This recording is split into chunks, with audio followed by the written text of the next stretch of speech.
Weer eens, kom staan hier by my. Kom weer eens baie welkom vanmôre by ons en julle wat ingeskakel is. En is vir my 'n baie groot eer en 'n voorreg vanmôre om Kylie voor te stel aan julle. Julle ken haar almal. Sy staan hier so en sing. En sy begin met die 3de jaar van haar IMED kursus waar hulle ingeskryf het om die IMED kursus te doen en dan vorentoe in 'n posisie van leierskap te kan ingaan. En ons hierso gee die mense kans om te preek, want dit is die platform waar hulle die woord gaan uitbring. Maak nie saak wie dit is nie, maak nie saak of ek preek en of sy preek nie. En ek wil dit net vanmôre sê, nou hoe lank is jy saam met ons? Die eerste keer toe sy saam met ons hier kom sing het sy met haar rug na julle toe gestaan van skaamte. Sy was so skaam, sy die mikrofoon daar gehou en sy kon nie sing nie. En met alles saam, met die werk met haar saam, het sy hierdie boldness begin kry. En ja, dit het my so 2 maande gevat om vir haar te kry dat sy vanmôre hier is. Ek het net vir haar gesê, kom, God het jou geroep en jy kan nie agterbly staan nie. Hy sê staan op. Ek sal jou groot maak en ek sal die woord in jou mond inlê. En sy het 'n woord vanmôre. En ons bid dat Abba Vader jou gaan seën, dat sy gees, sy die roog deur jou gaan werk, dat die woord wat jy gaan bring sal wees soos die woord van Samuel aan Eli. Dat hy gesê het, so spreek die Here. God het vir Samuel geroep om vir Eli te waarsku. En ek het hier gestaan en ek het dit in my hart gekry om net te sê dat jy is vanmôre die Samuel wat eintlik die klein enetjie is wat vanmôre hier kom staan in boldness en sy gaan net hier staan in persoon. En ons vertrou dat die Ruach HaKodesh, die Heilige Gees, deur haar gaan werk vanmôre. En met haar gaan wees. En ek weet, sy's reg. Ek weet sy's reg. En ek wil staan, ek wil saam met haar bid. En Vader, ek bid vir Kylie vanmôre. Ek bid dat U haar sal oplig, dat wanneer sy hier kom staan, U het gesê, ek roep jou om die woord te kom bring. Ek koop jou. En dan sal ek voorsien ook. En wanneer jy staan, sal jy nie stotter nie. Want ek sal die woorde in jou mond lê. En wanneer sy vanmôre hier staan, die eerste keer in haar lewe wat sy voor in 'n gemeente staan en woord bring, dat U het haar opgerig en U het haar hier kom sit en gesê, ek sal met jou wees. En ons vertrou haar in U hande vanmôre. Mag die Gees deur haar vloei. Mag U vanmôre die spreker wees. Mag U vanmôre elke hart wat hier sit voorberei. Die grond voorberei dat mense sal ontvang die woord wat na U toe kom. En ons eer U daarvoor. Amen. Amen. Orjos. Dankie Pastor vir dit en die gebed. En dankie Ouer Vader vir absoluut en soveel kalmte laat. En ook baie dankie vir elkeen van julle wat hier so is. Kan ek julle vra asseblief om julle oë toe te maak en julle harte oop te maak, sodat ek ook kan begin met gebed asseblief. Aba Vader, ons benader die troon van genade in die naam van Yeshua. U het soveel wonderlike dinge vir my gewys om dit net vir U bruid te kom openbaar, Aba Vader. U het my in hierdie journey gevat, self daardeur gegaan, sodat my woorde gewig kan dra vanoggend. Ek vra dat elke liewe een dit sal ontvang met 'n oop hart, Abba Vader. Ek vra dat U ons sal inlei in die troonkamer in, sodat dit sal wees asof ons almal daarso is in glorie wat by U voete sit, om net die soetigheid van die woorde te hoor, Abba Vader. Hierdie is nie vir enigiets anders as om net U naam te verheerlik in elke moontlike manier wat ons kan nie. Ek vra Abba Vader dat U my 'n wessel sal maak, 'n spreekstuk, Abba Vader, vir U olie om deur te vloei na ander toe. U olie van genesing, U olie van salwing, U olie van voorbereiding vir U wat hulle weer geroep het om iets anders te gaan doen. Aba Vader, U is in beheer. Ek vra dat alles wat nie lief is vir Jesus nie, asseblief buite sal gaan wag in 'n geestelike pispos. Jy is nie welkom hierso nie. Hierdie grond behoort aan Jahweh Elohim en dis dit. Ek spreek dit in die naam van Jesus. Vra Aba Vader dat U sal vloei, dat U sal beweeg en elkeen sal herinner aan die plekke wat ek van vanoggend gaan praat. Minister in elkeen se hart intiem, Aba Vader, soos dat hulle hierso sit, my koning. Geef vir U al die lof en al die eer, want U verdien dit. U verdien alles. Bid dit alles in die kosbare naam van Yeshua. Amen. Amen. Okay. So voor pastoor vir my 2 maande aangehou het om my te vra, het Aba Vader al ook 'n paar maande met my aangehou. En hierso staan ek nou volgend gereed om gehoorsaam te wees aan hom, want ek kan nie langer uitstel nie. Ek vra asseblief dat julle julle Bybels oopmaak by 1 Jesaja. Ek wil lees van 1 Jesaja 4 tot 6.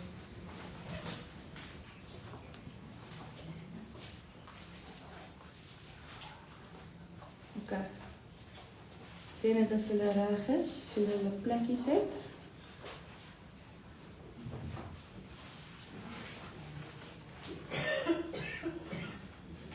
Ek lees uit die Nuwe Lewende Vertaling, so dit mag dalk 'n bietjie anders klink as julle sin, maar ek glo julle sal kan volg.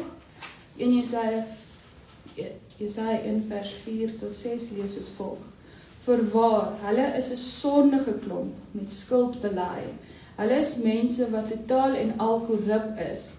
Hulle het van die Here af weggedraai. Hulle het Israel se heilige een geminag en hulle rug op hom gedraai. Hoekom wil julle nog verder gestraf word? Hoekom hou julle aan om in opstand te kom? Julle koppe is stikkend geslaan en julle harte is siek. Julle is stikkend van kop tot tone, vol kneusvlekke, hale en ontsteekte wonde. Julle beserings is nie behandel of verbind nie. Daarin is nie salf besmeer nie. Net tot daarso gaan ek lees. So ek het eendag gesit in Bybelstudie doen en Vader het vir my hierdie skrif gegee en dit het vir my uitgestaan so duidelik. En ek is iemand die wat my ken, ek is gebore met 'n vraagteken langs in my naam. Ek wil weet, hoekom word sekere goed op 'n sekere manier gesê en als. So ek is gebore met nuuskierigheid. En Aba Vader het net hierdie so geopenbaar en hy het vir my gesê, jou bruid, my bruid is siek, my bruid is stikkend, my bruid het seer, en hulle kom nie na my toe vir genesing nie. Hulle het seer wat hulle nie van weet nie, hulle rammel dit af, en sê ek vergewe hulle en ek spreek hulle vry, maar hulle kom nooit op die punt om my toe te laat om hulle werklik te genees nie, sodat ek hulle kan gebruik in dit wat ek vir hulle bestem nie. So Aba Vader het, ek leer U met, so hoe profeer ons leer is altyd om te gaan na die oorspronklike boustene van Aba Vader se woord, en dit is die Hebreëse aspek daarvan. En hy het my toe gelei om die Hebreëse proses te gaan navors, hoe genees hulle in die Hebreëse kultuur en ook hoe ons dit nou fisies doen. Ek is ook 'n prentjie mens, so dis wonderlik. Okay. In hierdie stuk praat Aba Vader van sy kinders wat vol seerplekte en ontsteekte wonde is. Ons kry seer deur mense, situasies en omstandighede en baie keer gebruik die vyand hierdie seer om ons gevange te hou en verder te bind in geestelike slawerny. Glo dit of nie? Partykeer manifesteer geestelike seer en trauma as fisiese siektes ook. Ons het nou geleer in bitterheid veroorsaak dit dat jou bene arthritis kry en depressie en anxiety. Aba Vader is 'n geneesheer, hy is nie 'n God van siekte nie. So wanneer ons geestelik siek is, vloei dit oor in ons dade in en dit is wat mense dan sien. Hulle sien nie Aba Vader se lig in jou nie, maar hulle sien dit wat jou siek maak. Julle sal bly by my. Wat begin as seer, raak later 'n wond, wat pyn, hy klop, hy steek en hy begin etter. Want wanneer ons nie die seer na hom toe bring nie, net soos 'n wond wat ons nie gaan skoonmaak nie, begin sweer hy begin kry infeksie, hy begin nou kom loop etter uit, dis baie vivid, maar dit is wat Aba Vader vir my wys. Weefsel word veroorsaak deur wonde wat nie hanteer of skoongemaak word nie. Dit vererger met tyd en kan self die dood veroorsaak. So dit gaan in jou bloedstroom en jy word versprei deur al hierdie toksins en dit lei naderhand na die dood. Die geur wat so 'n wond afgee is 'n reuk van vrotting. Ek glo ons almal het al 'n dooie ding geruik, 'n muis of iets in ons huis en dit absoluut stink soos nog iets. Nie plesierig vir ander mense nie en ook nie vir ons koning nie. Uit hierdie wond vloei 'n dik geel vloeistof wat vlee lok nog boos uit. Okay. So in die tabernakel is daar 'n altaar of incense en die priesters het altyd incense daar gebrand as 'n teken van ons worship en gebede wat opgaan na hom toe in rook. Hy sê ook in Openbaring dat die gebede van die saints is soos incense wat opgaan na hom toe en daai krye en speserye wat hy gebruik het in daai incense mengsel was verskriklik 'n soet lekker reuk. En as ons nie genees nie, daai reuk wat ons aan afgee vir Abba Vader stink, dit vrot, dit ruik nie lekker nie. Dit is dan worship vir die koninkryk van donkerte. Dit is dan aanbidding vir hom, want onthou die vyand is 'n gemors. Hy wil alles verwoes wat dit wat Abba Vader maak en skape. 'n Stukkie wat Abba Vader my aan herinner. Ek en Elijah het 'n tydjie terug iets baie belangriks geleer. Daar was 'n satanis gewees wat sy enigste doel was om die vrouens te verlei. Die vyand het nou presies gewys wat om aan te trek, wat se parfuum om te gebruik, hoe om homself te gedra, ewens getroude vrouens, sodat wanneer hy na hulle toe gaan, hulle hom net sal begeer. En sodra die begeerte in hulle ingekom het, sonder dat hulle nog enigiets gedoen het met hierdie man, was sy taak voldoen. Hy het klaar gedoen wat die vyand wou gehad het, en daai begeerlikheid was klaar worship vir die koninkryk van die vyand, en hulle het klaar geval in gesonde, nog voordat dit oorgeloop het in dade in. En dit is presies wat gebeur wanneer ons nie genees nie. En nie vir Abba Vader sê, maar my koning, ek het seer, hierdie persoon het my seer gemaak, hierdie persoon het my in die rug gesteek en ek het hulle gevertrou, maar ek vergewe hulle en ek spreek hulle vry, want dit is wat u van my verwag. En dan sal ons net aanloop en ons wil nie meer praat met hierdie persoon nie, ons strive dan om hulle te hanteer soos wat Vader verwag om ons te hanteer, maar diep binne-in kan jy nie weer dieselfde vertrou nie, jy kan nie weer dieselfde na hulle kyk nie, jy kan nie weer oop wees na hulle toe nie, want wat as hulle dit net weer doen? Wat as hulle my net weer teleurstel? Baie keer vloei kinderlike trauma oor na Abba Vader toe. Ek kan nie vir God lief wees nie, want hoe moet ek 'n Vader lief hê as my Vader my gelos het? Hoe moet ek op God se beloftes vertrou as my Vader nie sy eie beloftes kan nakom nie? Dit is alles onverwerkte seer wat vir Vader nie lekker ryk nie, wat hy nie bestem vir ons nie. En daai geel etter, daai worship vir die koninkryk, onthou dit stink ons wel en iets wat stink lok nog vlee. En vlee is nog demone, nog sonde, nog ingangplek om net die seer te versprei en net nog erger die infeksie verder te vat in jou na ander dele toe. Naderhand raak dit so erg, jy is so verbitterd dat jy kan nie meer duidelik sien nie, jy is geestelik blind, jy hoor nie meer Abba Vader se stem nie. En dan wil ons sê, maar ek hoor nie God nie, waar is hy? Maar meanwhile sit jy met so 'n gebroke hart wat jy nie na hom toe wil bring nie, want dat jy kom net nie op die punt nie en dan blameer ons naderhand vir God op die einde van die dag en eintlik is dit ons eie skuld. Want ons kan net nie daai beheer oorgee nie. As ons nie Jahwe toelaat om hierdie wonde te genees nie, versprei die infeksie al hoe dieper en na groter areas toe. Daarom moet ons Yeshua toelaat om salf aan te smeer, ons wonde skoon te maak, te behandel en te verbind. Net Jesus se bloed kan ons werklik genees. Ek lees Jesaja 53 vers 5 wat sê, deur sy wonde het daar vir ons genesing gekom. So daardie eerste ding wat ons sien is, slegs hy kan ons genees. Nie ons eie dade nie wat ons dink is reg nie tyd nie, soos baie mense sê, is tyd genees nie, net Abba Vader genees. Yeshua se hele bediening was daarop gefokus om mense te genees. fisies en geestelik. Baie geestelike siektes manifesteer uiteindelik fisies. So kom ons kyk dis na genesing. So Abba Vader, as ons gesien het, toe Jesus hierso was op aarde, sy hele bediening was om blindes weer te kan laat sien, krippeles weer te kan loop, malaatses te genees, you name it. Mense wat gebreklik is, het hy aangeraak en hy het dit gedoen, maak nie saak wat het die fariseërs vir hom gesê nie, want die bloed van Yeshua verwyder ons sondes. So dit skraap die sonde weg. Dit het nog nie genesing gebring nie. So dit maak dit moontlik dat ons nou na hom toe kan kom en te kan sê, maar okay, ek vertrou u, kom genees my. Dit stop nie wanneer ons harte vir Abba Vader gee nie, dis eers wanneer dit begin. En ek gaan nou al sê, dit is 'n seer proses. Okay. Fisies en geestelik, so die proses lyk so. Ek gaan nou na die fisiese aspekte kyk van wondbehandeling en aan die geestelike aspekte vir julle verduidelik, want ons is baie keer geneig om te sê, kom net na Abba Vader toe en word genees, maar ons leer nie die mense hoe om dit te doen nie. Okay. Die wond word skoon gemaak. So die eerste proses is om al die etter en al die vrotvleis af te skraap en dit wat al versprei het, jy maak hom heeltemal skoon.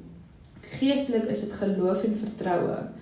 So, jy gaan nie na iemand toe gaan, na 'n dokter toe gaan wat jy nie vertrou nie, of na iemand toe gaan wat jy weet jy gaan seer maak, wanneer hulle dit verwyder nie, of as sprus gaan wees nie. Daarom moet jy jou geloof en vertroue in Abba Vader stel, sodat jy gemaklik voel om na hom toe te kom. Anders gaan jy nooit volkome beheer kan oorgee aan hom nie. En geloof en vertroue kom net wanneer ons eie ek neerlê. Wanneer ons eie wil gaan neerlê en sê, okay, ek weet nie om hierdie te doen nie, maar ek weet, ek het 'n God wat genees, en ek gaan na hom toe gaan, en ek sit my vertroue en geloof in hom, want ek weet, hy weet beter as ek. Ek vertrou hom nou. So, hoe ek het gesien het, is as jy die klein dogtertjie wat haar vinger gebrand het, en sy gaan na haar pa toe om dit te pleister, maar sy moet hom vertrou om so toe te gaan. Die tweede stap is, dit word nou behandel. Dit vra oorgawe, surrender en hineni. So in geloof en vertroue gaan ons na hom toe, maar ons kan nog dalk ons eina hier weghou vir ons.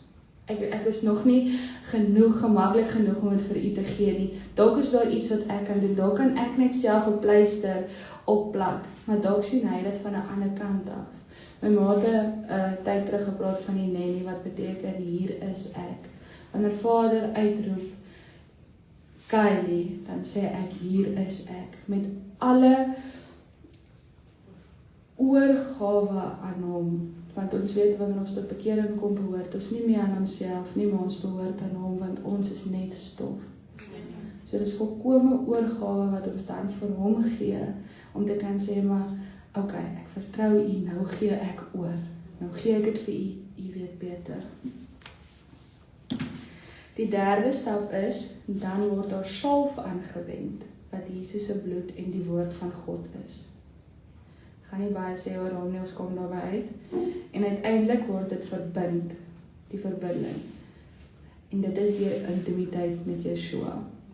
So, dit is die wond, dan haal ons al die vullis uit, dan maak ons hom skoon, ons behandel hom, dan sit ons salf aan, sodat hy nou kan genees, sodat hy nou nie verder seer raak en so nie, en dan sit ons 'n verband aan, want as ons nie 'n verband aan sit nie, is daar 'n moontlikheid dat die seer net weer kan oopgaan, of iets kap teen hom, en dan begin bloei dit weer. Dis die fisiese area. So kom ons kyk nou na die geestelike area.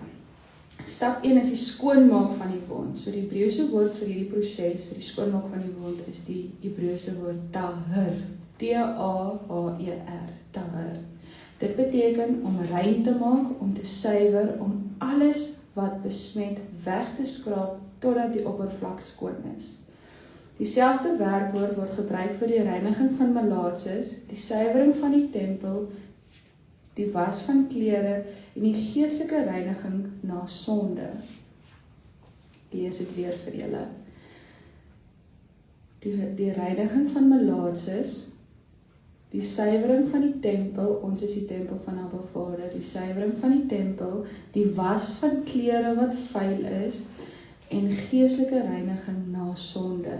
Want sonde kan ook seer veroorsaak, ons moet dit onthou. Partykeer kom ons na Abba Vader toe, ek is baie geneig om dit te doen. Vergewe my vir my sondes, maar ek kry dit nie om myself te vergewe nie, want ek voel hoe durf ek my koning se hart seermaak. Ek weet van beter, hoekom doen ek dit? So sonde veroorsaak ook seer partykeer.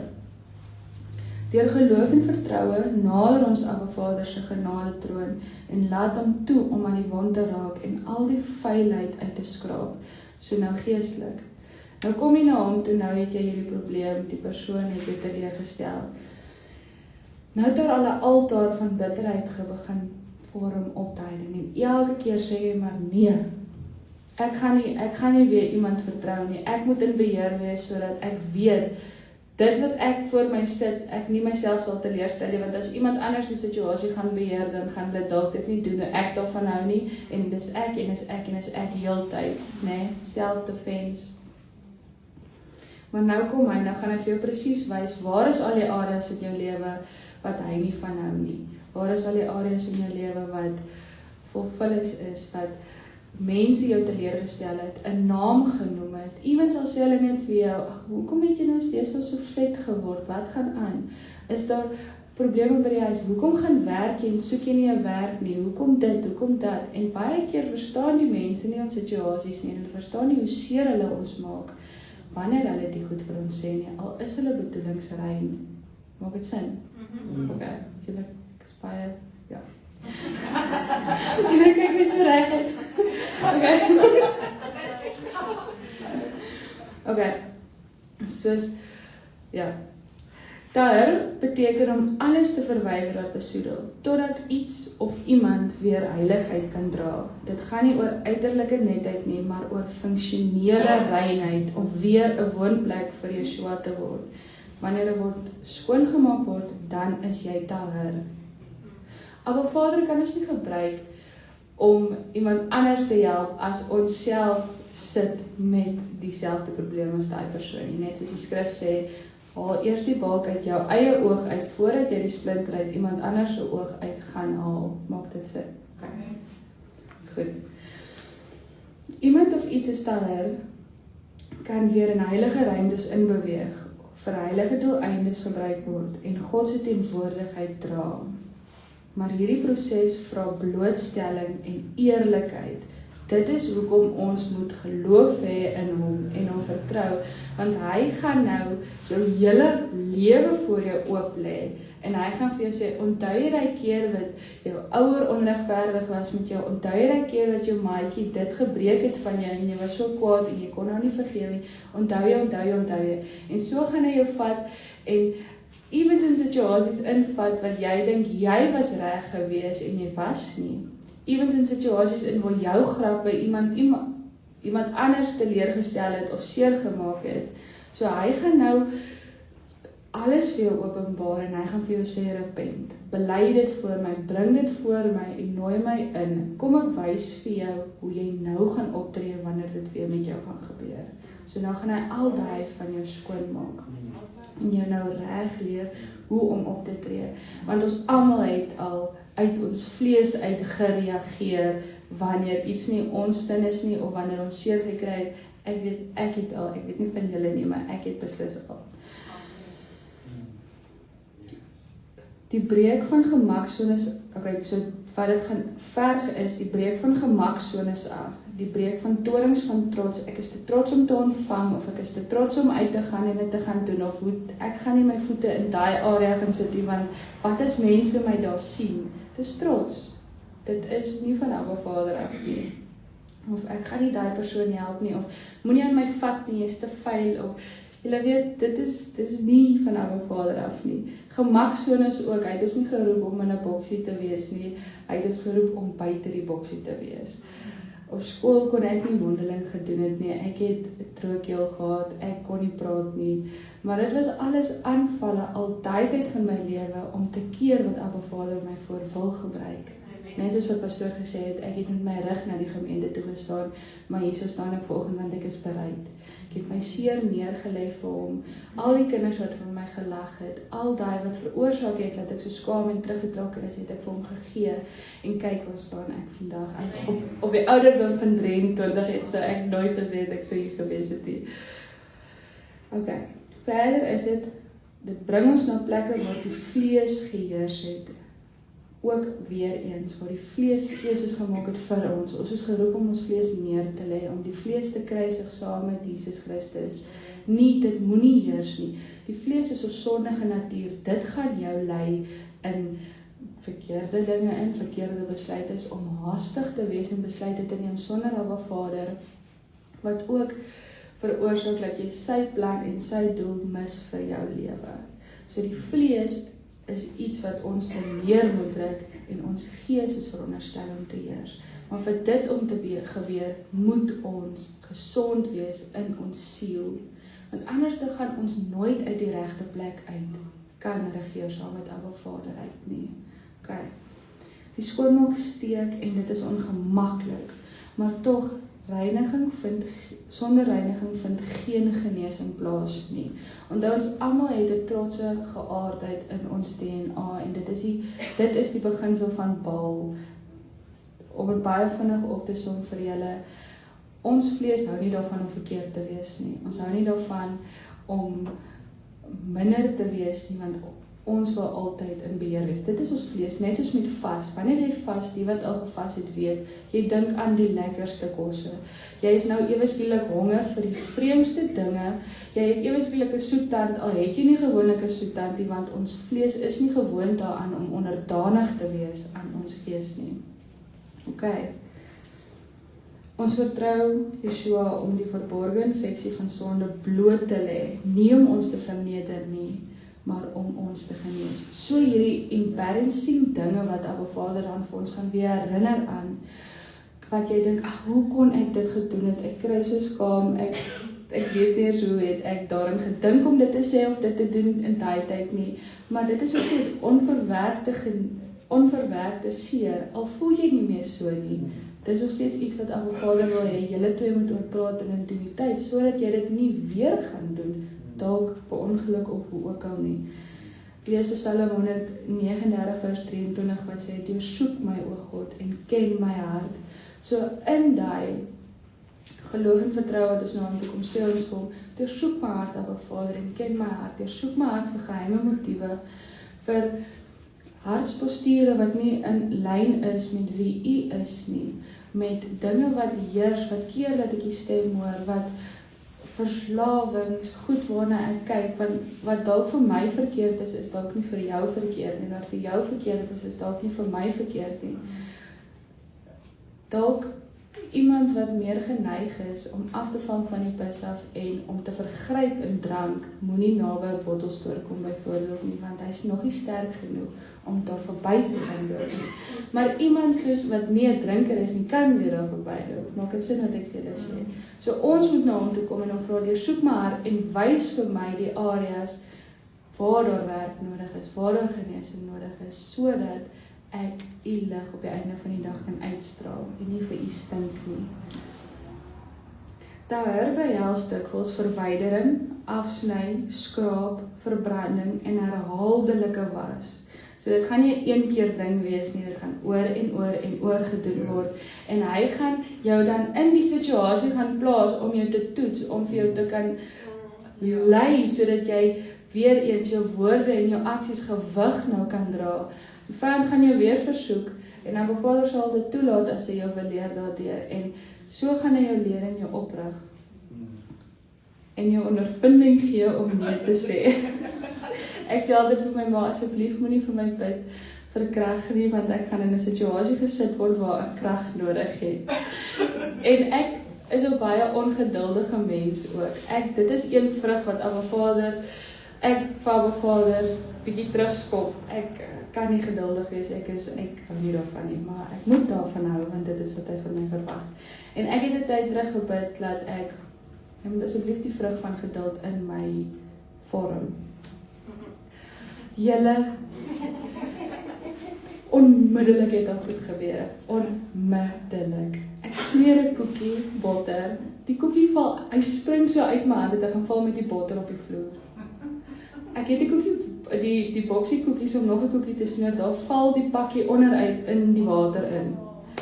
Nou gaan ek gou met my ma 'n rap te gaan haal. Ek tel die pakkie reg op, die rap breek onder en hy val met alles op die vloer onderste bo.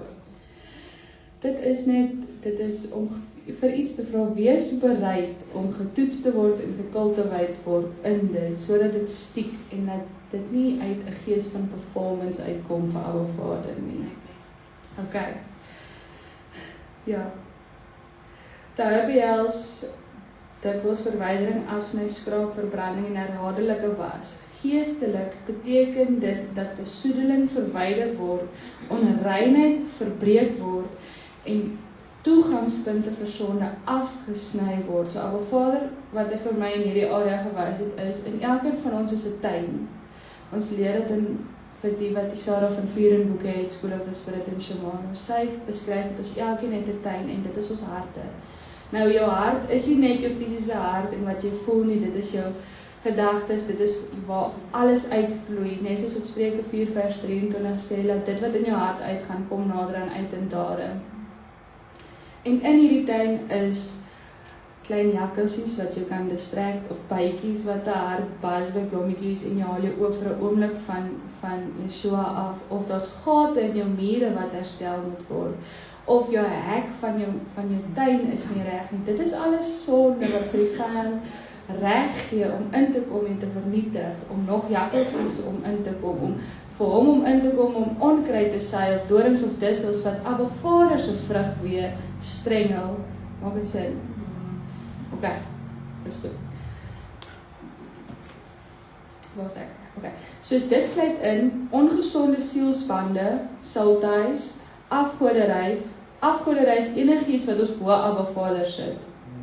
'n werk, 'n mens, ewens, as ons meer tyd aan iets spandeer en minder tyd aan Abba Vader, raak dit onmiddellike afgod vir ons. Maar nou sal die vraag wees, Kylie, ek werk 9 ure 'n dag en ek doen Bybelstudie 2,5 ure 'n dag. Ek spandeer ons nou obviously meer tyd aan my werk as aan Abba Vader. Nee, jy kan in die situasie wees en hom nog steeds dien. Jy kan met jou werkers werk asof jy met Abba Vader self werk. Jy kan met hom praat, vir die wat al tot bekering gekom het weet, dat dis 'n konstante conversation in jou kop met Abba Vader. Jy gesels oor enigiets met hom, oor wat jy aantrek, oor waartoe jy gaan, dat hy saam met jou moet gaan, hoe jy moet optree. So, daar's nie 'n verskoning nie. As jy iets hoor eis as Abba Vader, is dit 'n afgod. Wat geld is of wat ook al dit is, dis nie van hom af nie. Vrees, valse aanbidding, ooreenkomste met leuns en sterk vestings. Dit is alles wat veroorsaak seer in ons, né? Valse aanbidding is om 'n hoop in iets te sit wat nie van Abba Vader is nie. Ek dink jy het gehoor by Abba Vader, maar eintlik was dit net jou eie wil wat vir jou gesê het, okay, ek wil dit so hê. Iemand het nou die dag hierso gesê dat ons sê vir Abba Vader dat sy wil geskied en gee vir ons 'n droom, maar ons sê vir hom hoe sy wil moet geskied. Maak dit sin? Ons gee vir hom die riglyne hoe hy sy wil moet geskied. Nou dit is valse aanbidding, dit is nie regtig van hom af nie. Dit is bevryding en heiligmaking saam, nie die een sonder die ander nie. So daar is bevryding van dit wat jou gebind het en dit wat nog steeds probeer oorspoel en om jou heilig te maak. En glo dit of nie, ons elkeen word geroep om heilig te wees, want hy is heilig. Ons elkeen kies om 'n set-apart lewe te lewe, want ons is sy bruid, ons is uitverkorenes, ons is in die wêreld, maar ons is nie meer deel van hierdie wêreld nie. En genesing is die eerste stap om eenkant gesit te word vir dit, om set-apart te wees. Kan nie sonder mekaar nie. Hierdie stap daar vereis die volgende aksies. Belydenis is nie net om vir Abba Vader te sê daarvan en om verskoning te vra nie, is om weg te draai daarvan en dit nie weer te doen nie. Gaan nie weer ongeduldig wees nie, Abba Vader. Ek sal hierdie keer die koekie optel met volkome geduld en ek sal net nog geen smeer en ek sal nie kwaai word nie. Okay. Bekering, vryspraak, seën en neerlê. ordentlike vryspraak. Wanneer jy iemand vryspreek, kyk jy vir hulle asof dit nooit voorheen gebeur het nie, want dit is wat Abba Vader doen met ons. Hy sê hy onthou nie meer die sonde van ons nie, hy sê hy verwyder die sonde van ons so ver van die ooste van die weste. So wanneer iemand jou seer gemaak het, spreek jy hulle vry asof dit nooit ooit gebeur het nie. Jy skeer hulle nie meer onder hy kam en jy gee vir hulle presies dieselfde vertroue en presies dieselfde liefde wat jy vir elke liewe ander ene gee. En voordat die situasie gebeur het, seën en jy lê dit dan neer. Vader, seën hulle, help hulle, wys vir hulle waar hulle verkeerd was, genees vir my daarvan, sodat ek hulle kan lief hê, soos wat U hulle lief het, dat ek 'n kanaal wees vir U liefde om deur te vloei na die wat my seer maak. Ek weet dat die geveg is nie teen die vlees nie, maar teen die gees agter dit, Abba Vader. Seën hulle, laat hulle, wat ook al hulle behoeftes is, oorloop, Abba Vader. Wees jy die koppie wat oorloop na ander toe. Moenie laat die seer jou beheer nie. Yeshua sê in Matteus 12 vers 29, hoe kan iemand die huis van 'n sterk man binnegaan en sy besittings wegneem as hy nie eers die sterk man bind nie? Die sterk man gaan jou mos vang en hy gaan vir jou skop. Die huis is 'n domein van gesag, jou hart, jou gedagtes, jou familielyn en jou grond. Die sterk man is die heersende mag, 'n regerende gees, 'n beheersende leuen, 'n diep gewortelde patroon. Jy kan nie 'n huis reinig terwyl die een wat dit beheer nog aktief is nie. Sonder binding keer onreinheid terug. Patrone herhaal en vryheid hou nie stand nie. Okay. Ek voel ek hoef nie dit te verduidelik, dit is duidelik genoeg vir ons elkeen dat wanneer ons nie 'n bose mag of 'n altaar gaan bind en afkap wat in ons heers nie, soos geldgierigheid byvoorbeeld, gaan ons nooit daai domein kan kry vir Abba Vader sê, maar kom plant U 'n boom. Kom dra U vrug daar in daai area nie. Daarom waarsku Yeshua ook dat 'n onreine gees sal terugkeer as die huis leeg bly. Tahir is nie net die uitsetting nie, dit is die herstel en die vervulling. So sodra wanneer daai seer uit is, kom sy Heilige Gees in en hy kom woon daarso. Nou dra hy vrug in daai area. Nou skiet die Heilige Gees wortels in daai grond en daar is nou vrug. Waar jy voorheen nie kon vergewe het nie, want almal doen jou net verkeerd. Nou vergewe jy en nou spreek jy vry en nou seën jy die mense. Nou is jy 'n wessel van Abba Vader se seëninge. Sien dit? Maak dit sin. Okay. In Levitikus 14, waar melaatsheid in 'n huis beskryf word besmette klippe verwyder. As die infeksie terugkeer, word die hele huis afgebreek. Hoekom? Omdat die infeksie versprei as dit nie by die wortel hanteer word nie. Hebreëse reinheid fokus altyd op die bron, nie net op die simptoom nie. So nou kan ons die simptome aanspreek en sê, Abba Vader, ek is jammer dat ek so opgetree het, maar jou wortelprobleem bly nog steeds presies dieselfde. As jy moet, spreek die seer aan asof dit 'n mens is en sê vir hom, ek stem nie meer saam met jou nie, ek wil nie met jou wees nie, ek hou nie van jou nie, ek verwerp jou in die naam van Yeshua en ek is genees. Laat hom toe dat hy sy idee van jou dan oorspreek oor daai area. Ek stem nie meer saam om 'n skaam en ingetrokke kylie te wees nie. Ek verwerp dit in die naam van Jesus. Ek wil bold wees. Ek wil U woord verkondig. Ek wil 'n wessel wees vir U, Abba Vader. Praktiese voorbeeld daarvan kan in alle areas gebeur en elkeen van julle is julle eie intieme plekkie waar Abba Vader presies vir julle sal wys waar daai seer is. Want ek het gebid vir Abba Vader dat net die regte mense moet kom na die kerk toe wat hierdie boodskap moet hoor. Verwyder die mense wat nie moet wees, Abba Vader, of wat dit nie gaan aanvaar nie. So ek nooi julle elkeen uit om asseblief te gaan sit by sy voete en vra vir hom, is daar enigiets in my wat ek nog nie voor U gebring het, of vir U gesê het, kom genees my, of waar my vlees nog regeer, of daar nog seer is wat oorspoel en waar stink ek vir U. Gaan doen dit. Dieselfde sien ons by Gideon. Hy breek eers die Baal altaar af, hy kap die Asherah paal uit en bou dan 'n nuwe altaar vir Jahweh. Dit is daar. Ou gesag word verwyder, nuwe gesag word gevestig. Yes. Maak dit sin?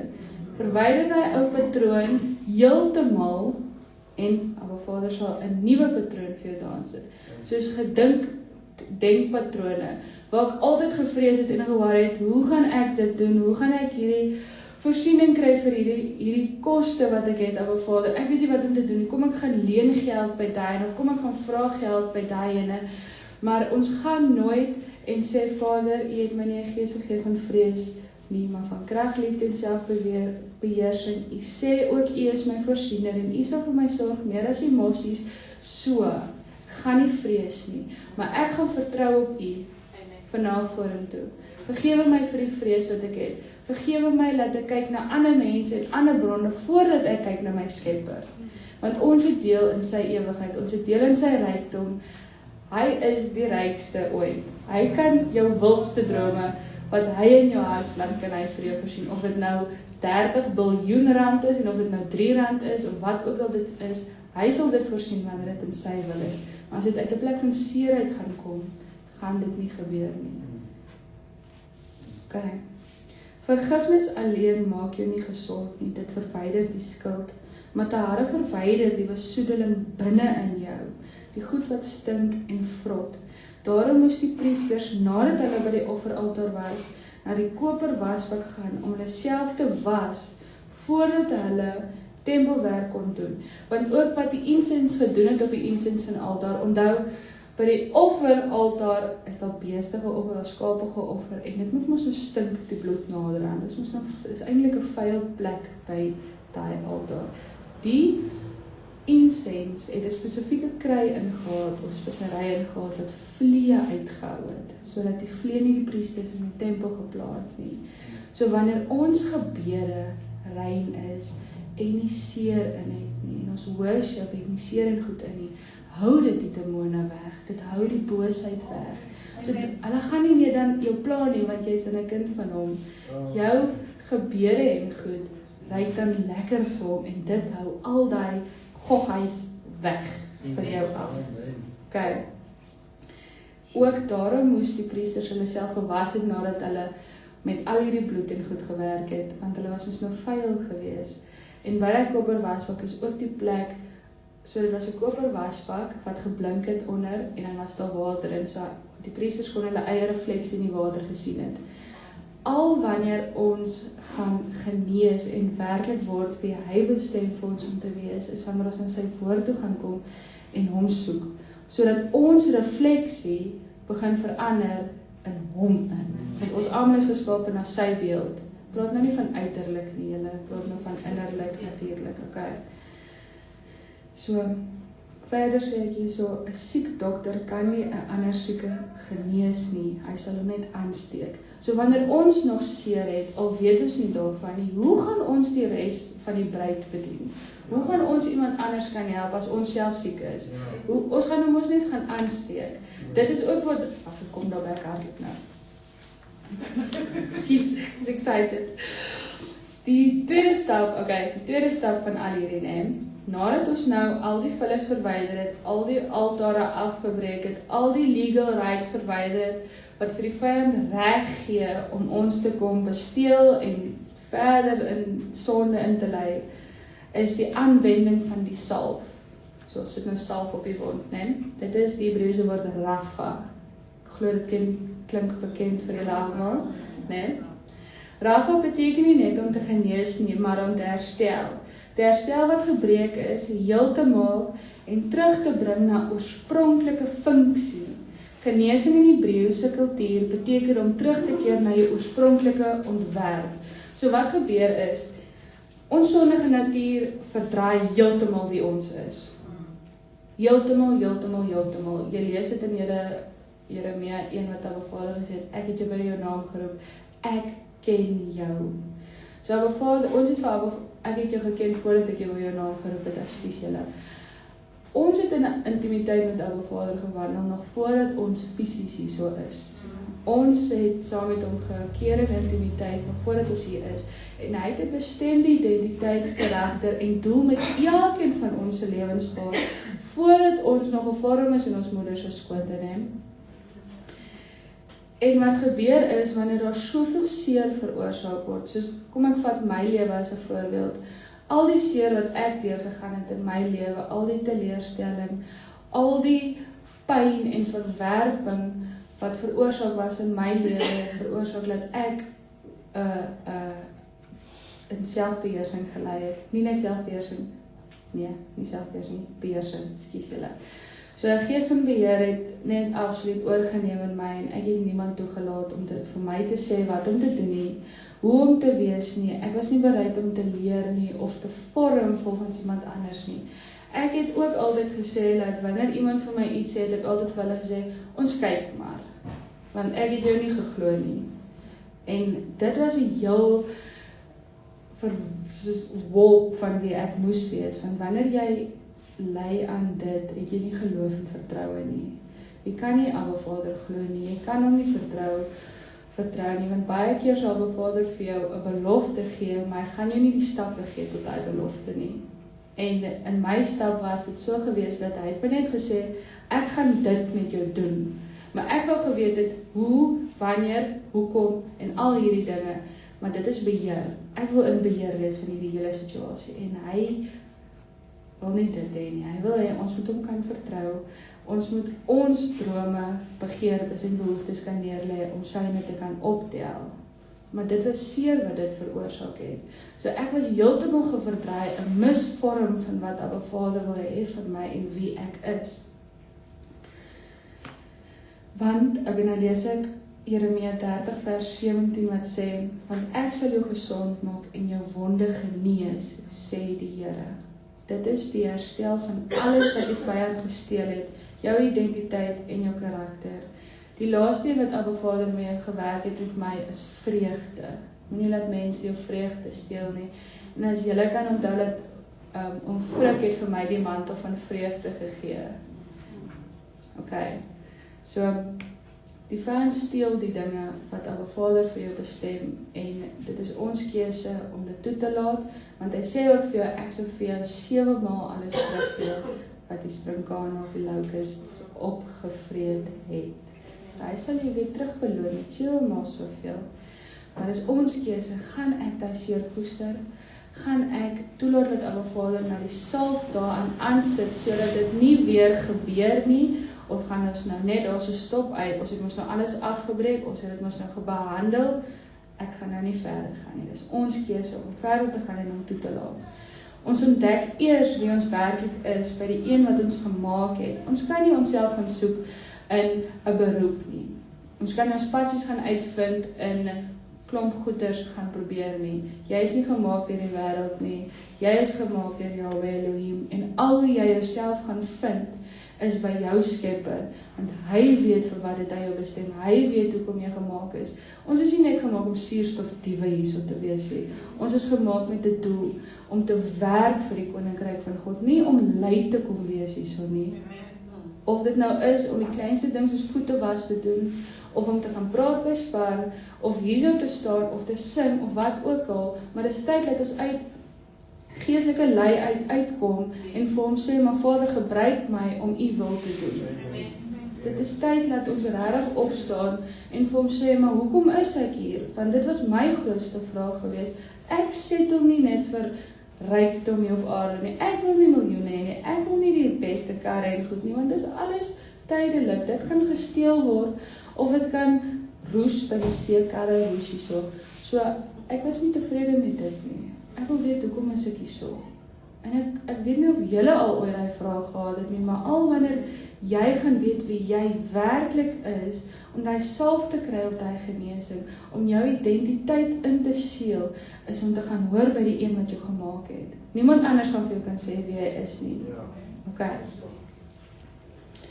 Genesing en reiniging lei tot identiteit. So die vyand het al hierdie modder op ons gesit. So hoe my brein werk is, ek sien hierdie persoon wat vol modder gesmeer is, nou kan ek nie uitmaak wie is dit nie, wat hier voor my staan nie. Dit is wat die vyand doen. Hy sê vir ons, jy word vinnig kwaad, jy is ongeduldig, jy is dit, jy is dat, omdat mense dit al aan jou gedoen het. Nou bou jy hierdie karaktereienskappe op.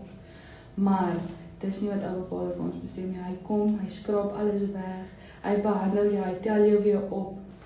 Nou is dit tyd, nou sê hy vir jou, okay, trek hierdie aan, trek hierdie wit kleed aan, want jy val nie meer onder sonde nie. Ek het jou skoon gewas. Trek hierdie kroon op jou kop, sit hierdie kroon op jou kop, trek hierdie oorbelle aan en hierdie halsnoer en so klee hy jou nou in wie jy is.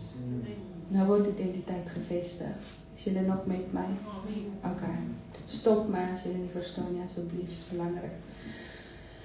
Hoe nader ons aan hom beweeg, hoe meer word ons genees en hoe duideliker word wie ons is as oorwinnaars in Christus.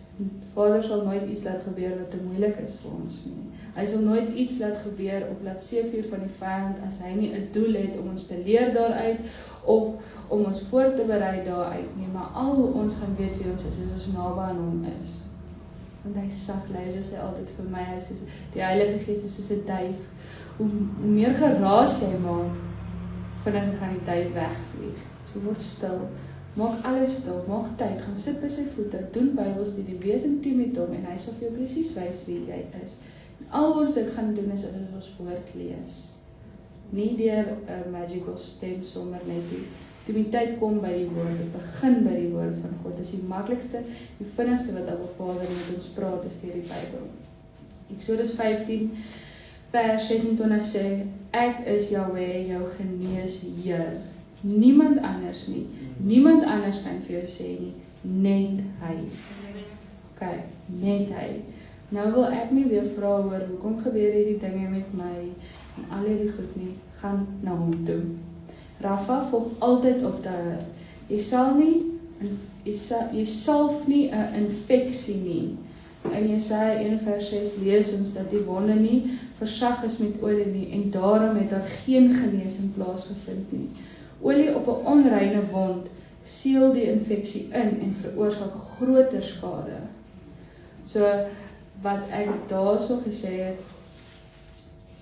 hoe ek lees dit gou verder, net so laat geestelike infeksie letsels wat die identiteit verwring. So jy is nou vol modder en vuil en nou word jy aangetrek met hierdie skoon wit rok. Wat gaan gebeur? Onmiddellik gaan die rok besoedel word, nee, hy gaan ook nou vol modder wees. Ons kan nie weet wie ons is as ons nog sit met ou patrone hoe ons in ons vorige lewe geleef het, of ou seer, of ou maniere wat ons gedink het en beweeg het nie. Ons moet eers ontslae word van dit en dan kan ons weet wie ons is. Wanneer mense dan sê, dit is baie belangrik, dit spoel baie keer oor in die wanneer ons nie genesing gekry het nie, nee. Wanneer mense dan sê, as dit is so 'n kind van jou optree, wil ek hom nie dien nie. Ja. Is dit omdat die beeld misvorm is? Ons is geroep om kanale van God se liefde te wees. 'n Skoon en geneesde tempel dra sy heerlikheid en mense ervaar vrede voordat ons iets sê.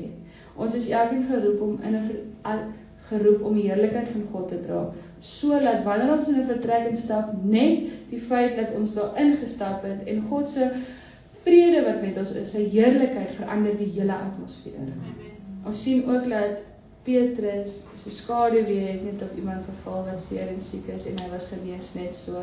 Want God se guns was met hom gewees. En ons elkeen kan dit hê. Ek wil dit hê. Ek weet nie van julle nie, maar ek wil dit, daai tipe gesag kan hê van Abba Vader af. 'n Kanaal kan wees vir dit, dat hy dit kan doen deur my skaduwee. En baie keer hierdie seer, mense het my heeltyd beledig en my, nie my ma en my pa nie, ek praat nou net. Toe ek klein was, 'n mens klein was, het hulle dalk baie mekaar beledig. Nou is dit my gewoonte om ander weer te beledig, maar ek het vir Jesus aangeneem. Dit is ou seer wat oorspoel in wie jy is, 'n verwringende identiteit van wie jy is. En Abba Vader sien jou. So ook die mense sien jou.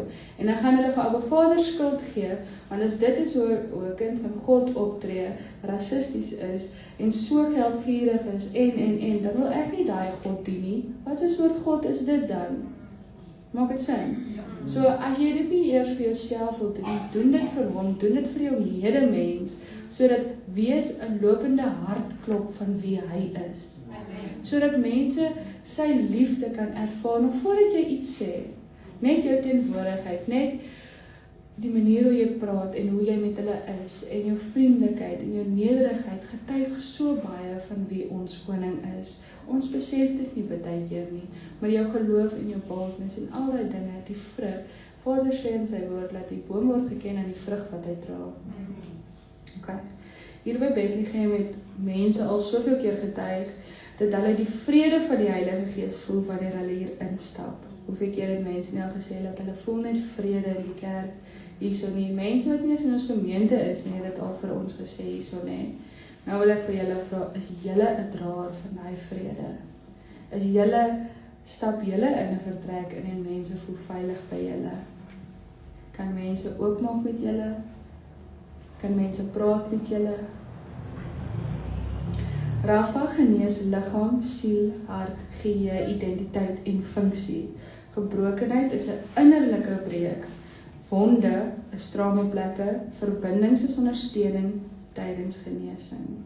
Rafa word nie gehaas nie, en littekens is nie skande nie, dit is getuienis. Yes. So wat Abba Vader vir my gewys het, is dat wanneer salwe moet vloei uit jou uit, moet jy gepres word. Net soos olywe wat gepres word om sy olie te kry, so word jy gepres om genesing weer te gee vir ander. Maar die tyd weer wessel van dit is wat hy wil hê jy moet wees te wees vir ander.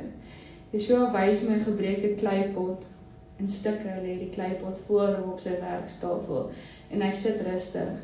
Stadig maar seker kry al die stukkies wat by mekaar pas en die gom wat hy gebruik is sy vinger van glorie.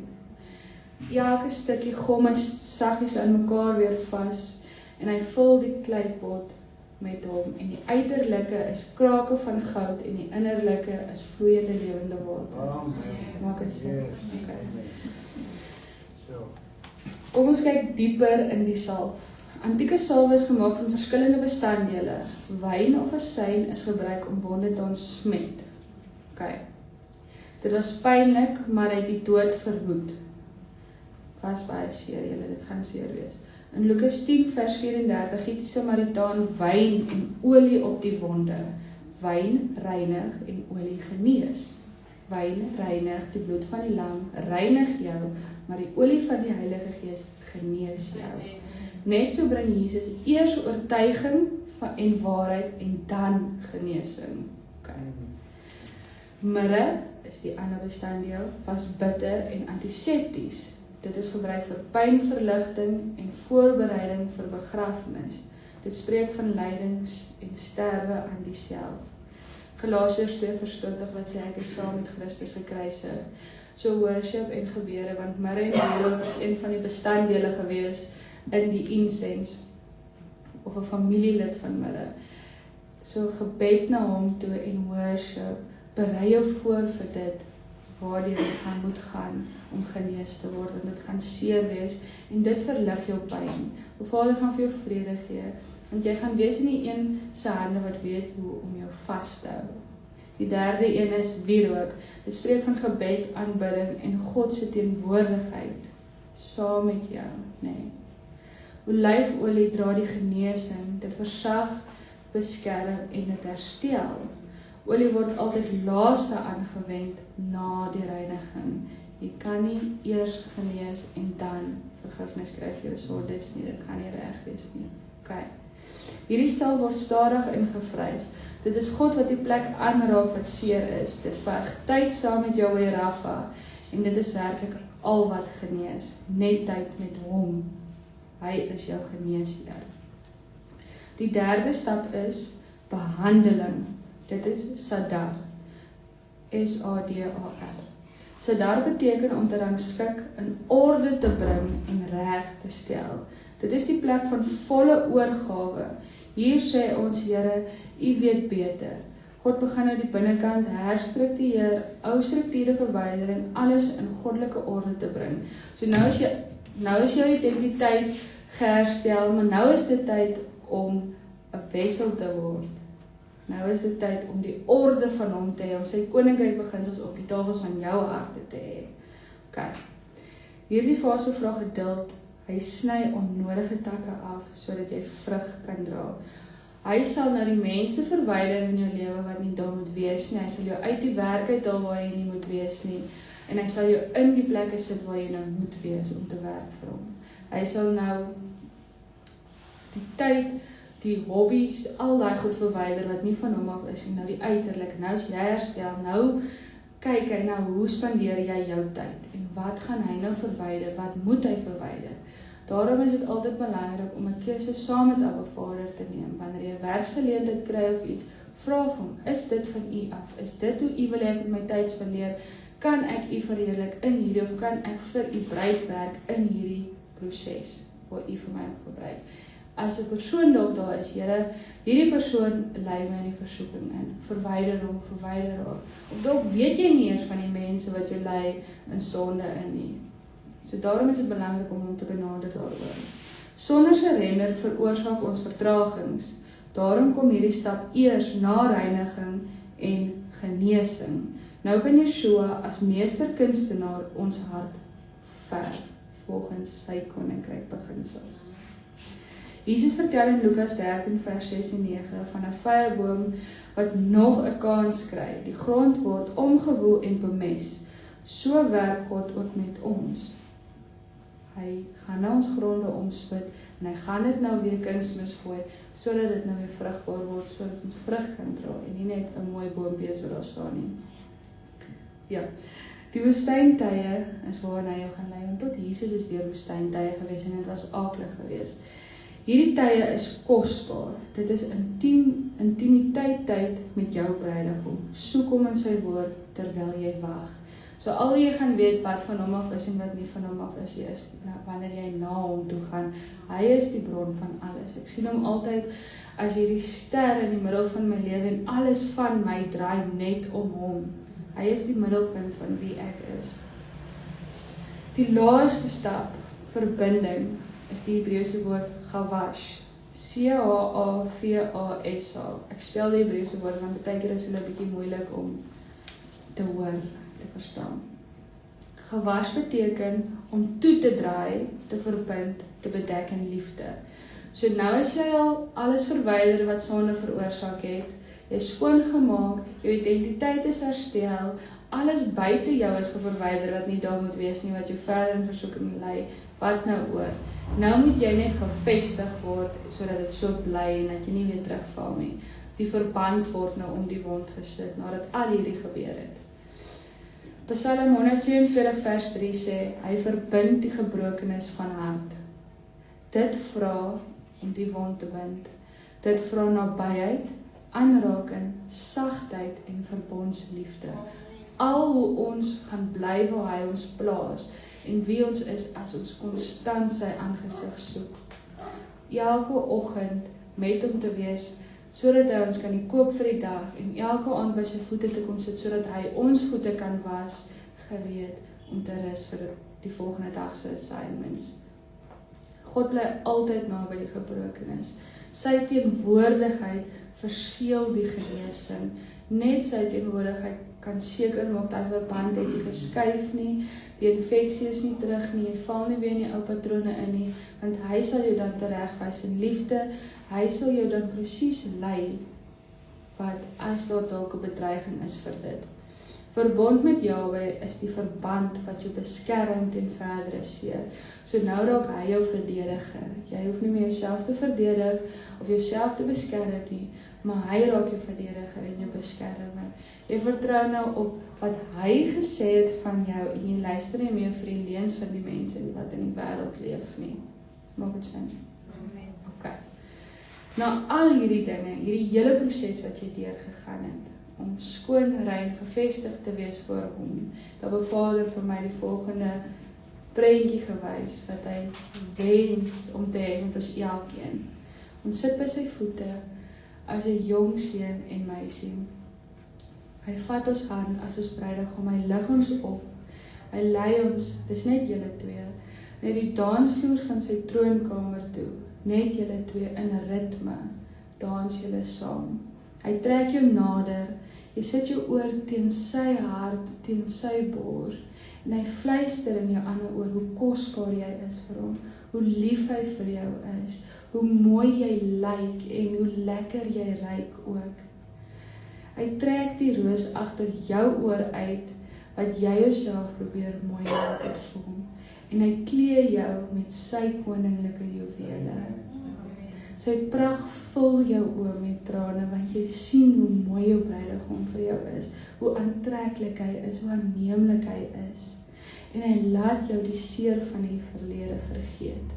Kom na hom toe, sodat hy jou volkome kan genees, en sodat jy saam met hom kan dans in intimiteit. Amen. Ons lang. Ok, ek is klaar gister, wat net nou, wat ek, sluit ek af.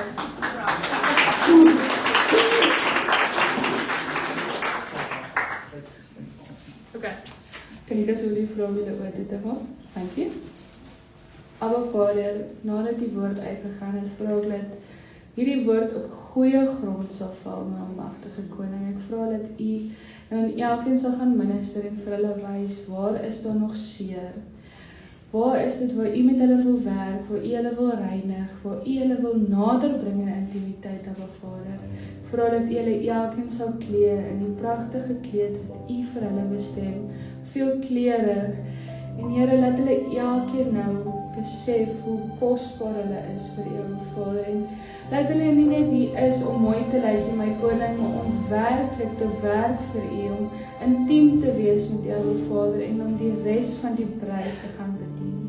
Dankie vir wie u is, dankie vir u liefde, dankie vir u goedertierenheid, my koning, en dankie vir u kosbare dierprys wat u vir ons betaal het. Abba Vader, vra dat u met ons sal wees hier waar ons uit mekaar uit sal gaan, en laat ons die kerk buite hierdie gebou ook sal wees.